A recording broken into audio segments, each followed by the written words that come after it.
ओम शांति। आज 5 मार्च 1970 की अव्यक्त बाप दादा के महावाक्य सुनते हैं। मुरली का सार है जल चढ़ाना अर्थात प्रतिज्ञा करना। बाबा ने कहा, आज शिव जयंती मनाने के लिए बुलाया है। कैसे मनाना चाहते हो? मिलना ही मनाना है। लोग मिलने के लिए मनाते हैं और बच्चे मिलने को ही मनाना समझते हैं। तो मिलना अर्थात मना लिया, अब बाकी क्या रहा? आप बच्चों का मनाना एक तो है मिलना और दूसरा है अपने समान बनाना।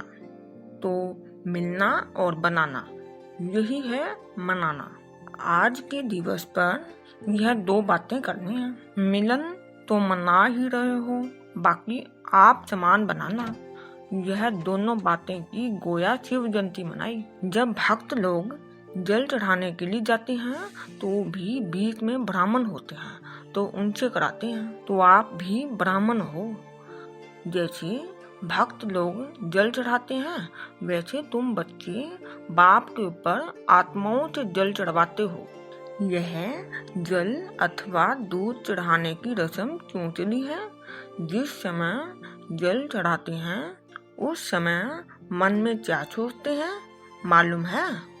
जल व दूध जो चढ़ाते हैं उनका भाव अर्थ यह है, जब कोई भी प्रतिज्ञा करनी होती है तो हाथ में जल उठाते हैं, सूर्य को भी जल चढ़ाते हैं, तो अंदर में प्रतिज्ञा करते हैं। तुम्हारे पास भी जब कोई आते हैं तो पहले पहले उन्हों से प्रतिज्ञा का जल लो। एक प्रतिज्ञा कराते हैं ना कि हम आज से एक शिव बाबा के ही बन कर रहेंगे, तो पहले उनसे प्रतिज्ञा कराते हो। वह लोग भी अंदर में प्रतिज्ञा कर फिर स्वयं सम्मुख आकर देवताओं पर अर्पण होते हैं। जो पूरे भक्त होते हैं वे सारा ही अपने को उनके आगे झुकाते हैं, अर्थात अपने को अर्पण कर देते हैं। तो तुम भी पहले उनसे प्रतिज्ञा कराते हो। जब पक्के हो जाते हैं तो संपूर्ण स्वाहा करते हो। ऐसी सर्विस करनी है, बिल्कुल न्यौछावर हो करना। आपने इतनों को न्यौछावर कराया है। जो जितना स्वयं न्यौछावर बने हैं उतना ही औरों को बनाते हैं। अगर स्वयं ही संपूर्ण न्यौछावर नहीं बने हैं तो औरों को भी इतना ही आप समान बनाते हैं। अभी न्यौछावर होने में मेहनत और समय दोनों ही लगता है, लेकिन थोड़े ही समय में न्यौछावर होने वालों की क्यों लग जाती। जैसे वहाँ यादगार है काशी कलवट खाने का, स्वयं अपनी इच्छा से कटने को तैयार हो जाते हैं, वैसे यहाँ भी तैयार हो जाएंगे। आप लोगों को इच्छा पैदा करने की मेहनत भी नहीं करनी पड़ेगी, स्वयं अपनी इच्छा से जंप देने के लिए तैयार हो जाएंगे। यह क्यों लगनी है? अभी नहीं लग रही है, इसका भी कारण है। बच्चों के पास अभी कौन सी क्यों लगी हुई है? जब वह क्यों खत्म हो जाएगी तब वह क्यों लगेगी। मालूम है अभी कौन सी क्यों लगी है? संकल्पों की। संकल्पों में भी मुख्य क्या है जो ही पुरुषार्थ में ढीलापन लाती है? व्यर्थ संकल्पों का मूल कारण क्या होता है? पुराने संस्कार किस रूप में आते हैं? एक शब्द बताओ जिसमें व्यर्थ संकल्पों का बीज आ जाए। व्यर्थ संकल्प व विकल्प जो चलते हैं तो एक ही शब्द बुद्धि में आता है कि यह क्यों हुआ, क्यों से व्यर्थ संकल्पों की क्यों शुरू हो जाती है। अंग्रेजी में भी आप देखेंगे क्यों शब्द की निशानी सभी से टेढ़ी होती है। तो क्यों की क्यों बड़ी लंबी है। इस क्यों की समाप्ति बाद ही संपूर्णता आएगी, फिर वह क्यों लगेगी। जब क्यों शब्द निकलेगा फिर ड्रामा की भावी पर एक रस थ्योरी रहेंगे। तो अभी क्यों की को खत्म करना है, समझा? एक क्यों शब्द से सेकंड में कितने संकल्प पैदा हो जाते हैं। क्यों से फिर कल्पना करना शुरू हो जाता है। तो बाप भी बच्चों से यह जल की लोटी बनवाने के लिए आए हैं। कोई भी प्रतिज्ञा करते हैं तो जल को साक्षी रखकर करते हैं। तो अब यह लोटी चढ़ानी है। बाबा ने कहा, मधुबन में विशेष रिस्पॉन्सिबिलिटी पांडव दल की है। तो उस दल में अब बल होना चाहिए। पांडव दल में बल होगा तो फिर इस पांडव भवन में के अंदर आसुरी संप्रदाय तो क्या, लेकिन आसुरी संकल्प भी नहीं आ सकती। इतना पहरा देना है। वह पहरा देना तो बहुत सहज है। जैसे इस गेट की रखवाली करते हो, वैसे माया का जो गेट है उसकी भी रखवाली करनी है। ऐसे पांडव सेना तैयार है जो आसुरी संस्कारों को, आसुरी संकल्पों को भी इस पांडव भवन के अंदर आने न दो।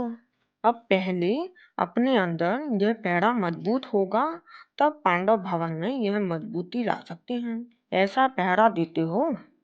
कौन कौन ऐसी हिम्मत रखते हैं कि हम पांडव सेना अपने पांडव भवन की ऐसी रखवाली करेंगे। ऐसी रखवाली अगर पांडव करते हैं, फिर यह पांडव भवन एक जादू का घर हो जाएगा, जो कैसी भी आत्मा आए, आते ही आसुरी संस्कारों और व्यर्थ संकल्पों से मुक्त हो जाएं। ऐसे निर्विकल्प बनाने का जादू का घर हो जाएगा। ऐसी सर्विस जब करेंगे तब प्रत्यक्षता होगी। एक दो से सुनते ही लोग दौड़ेंगे। जैसे जैसे समय आगे बढ़ेगा, वैसे दुख अशांति भी बढ़ने के कारण हर एक आत्मा सुख चैन की प्यासी होगी, और उसी प्यास में तरसती हुई आत्माएं इस पांडव भवन के अंदर आने से ही एक सेकंड में सुख चैन का अनुभव करेंगी। तब प्रभाव निकलेगा। एक एक चैतन्य मूर्ति के समान दर्शन मूर्त हो जाएंगे। एक एक रतन का दर्शन करने के लिए दूर दूर से प्यासी आत्माएं आएंगी। लेकिन जब ऐसा पहरा देना शुरू करेंगे, तब जैसे संगठन का बल है, स्नेह का बल भी है, एक दो को सहयोग देने का बल भी है, अभी सिर्फ एक बल चाहिए, जिसकी कमी होने के कारण ही माया की प्रवेशता हो जाती है। वह है सहनशीलता का बल। अगर सहनशीलता का बल हो तो माया कभी वार नहीं कर सकती। तो यह चारों बल चाहिए। समझा? यह चारों बल कौन से हैं? संगठन का बल, स्नेह का बल, एक दो को सहयोग देने का बल और सहनशीलता का बल। बाबा ने कहा, आज बाप दादा की जयंती के साथ सभी बच्चों की भी तो जयंती है। तो इस जयंती पर चारों बल अपने में धारण करेंगे, तो फिर यह पांडव भवन सारी दुनिया में देखने में और अनुभव करने का विशेष स्थान गिना जाएगा। इस पांडव भवन का महत्व सारे विश्व में होगा। महत्व बढ़ाने वाले कौन? पांडव सेना और शक्ति सेना। मधुबन निवासी ही मधुबन के महत्व को बढ़ा सकते हैं। पांडवों के लिए तो प्रसिद्ध है कि वह कभी भी प्रतिज्ञा से हिलते नहीं थे। 1% की भी कमी हुई तो इसको कमी ही कहा जाएगा। पांडव सेना को एग्जाम्पल बनाना है, जो आप लोगों को देख औरों को भी प्रेरणा मिले। कोई भी मधुबन में आए तो यह विशेषता देखे कि यह सभी इतने अनेक होते हुए भी एक और एक की ही लगन में मगन है और एक रस स्थिति में स्थित है। जब ऐसा दृश्य देखेंगे तब प्रत्यक्षता की निशानी देखने में आएगी। आप सबकी प्रतिज्ञा ही प्रत्यक्षता को लाएगी।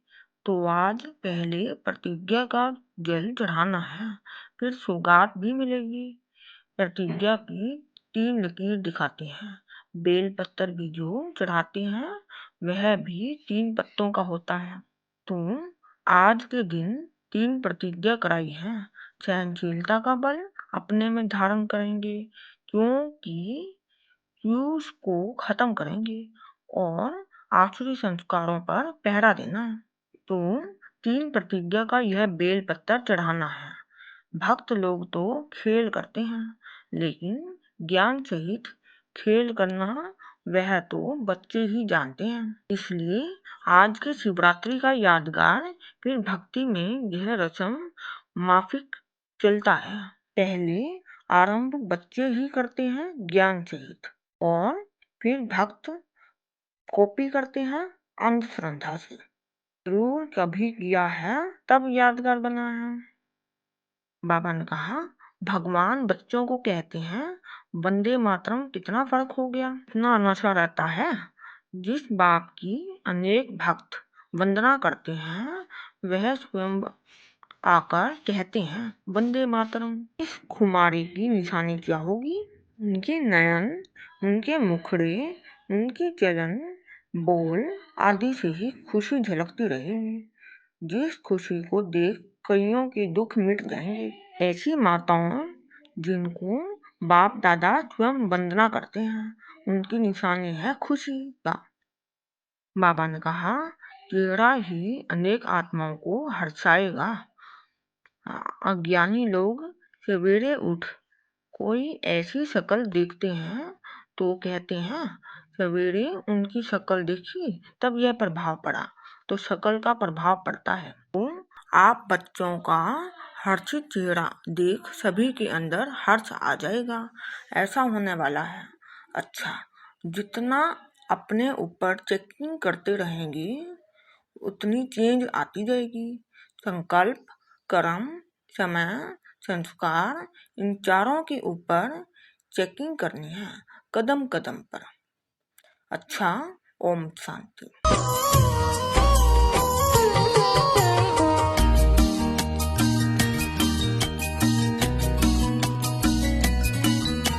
शिव के फरिश्ते क्रांति हम हैं लाए, शिव के फरिश्ते क्रांति हम हैं लाए, बाबा के दुलारे शांति हम फैलाए। शिव के फरिश्ते क्रांति हम हैं लाए, बाबा के दुलारे शांति हम फैलाए। ज्ञान का दीप जलाएंगे अंधकार